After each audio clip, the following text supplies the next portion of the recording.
যাচ্ছিলাম, আসার সময় সিঁড়িতে দেখলাম তোমার ছেলে আর ছেলের বউ মনে হয় কোথাও ঘুরতে যাচ্ছে। তা কোথায় ঘুরতে যাচ্ছে গো? ও বাবা, রাত্রিবেলা খেয়ে দিয়ে ফিরবে নাকি? ও রান্না করে দিয়ে গেছে।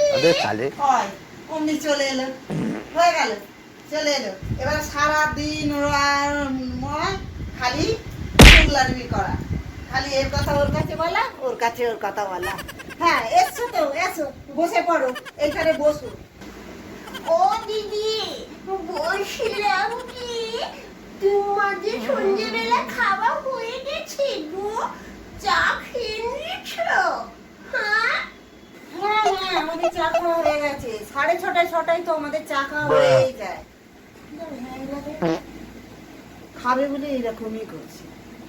ও বাবা, তোমাদের এত তাড়াতাড়ি চা খাওয়া হয়ে যায়? ও মা, কি হয়েছে বলো তো? আজকে তো কারেন্টটা অনেকক্ষণ নেই। আর কি হয়েছে বলো তো? গ্যাসের ছেলেটা তো গ্যাসটাও দিয়ে যায়নি গো, সেই জন্য আমি চাটাও খেতে পাইনি।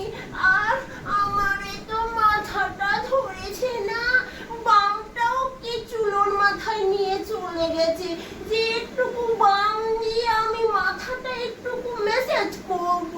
কি যে করবো আমি বুঝতে পারছি না গো গোপালের মা। তা তুমি দুপুরবেলা কিছু কি রান্না করবি নাকি? কি খেয়েছো? রান্না করবি? আরে না না, রান্না কি করে করবো গো? বললাম না গ্যাসটা ফুরিয়ে গেছিল। আর কি করব, পাশে বড় ঠাকুরের পুজো হচ্ছিল, জয় বাবা, পুজো হচ্ছিল, ওখানে একটু খিচুড়ি দিচ্ছিল, ওই খেয়েছি গো, কিছুই আর খাইনি। এবারে সকালবেলা ওখানে খেয়েছে, পুজোর ওখানে, দুপুরবেলা খিচুড়ি খেয়েছে। হ্যাঁ, এইবারে রাত্রেবেলা আমার এখানে এসেছে খাওয়ার জন্য। ওকে যদি না এখন আমি ভাগাই, তাহলে ও কি করবে, আমাকে এখন রুটিটাই করাবে।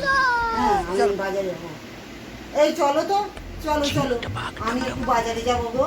হ্যাঁ, একটু দরজাটা বন্ধ করবো, চলো। বাবা, তোমরা মানুষের সাথে কিরকম কুত্তার মতন ব্যবহার করো গো?